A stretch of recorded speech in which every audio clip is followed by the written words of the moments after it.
We have gotten a lot of rain, and we're planning on having 10 more inches of rainfall this weekend. So the creeks have been up pretty high. This is the creek right behind our house. And there's the bluffs.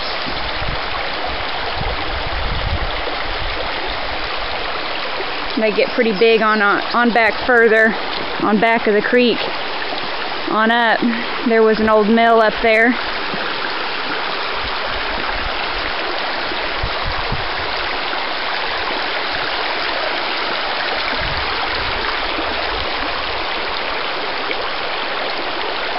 One of my favorite places to come.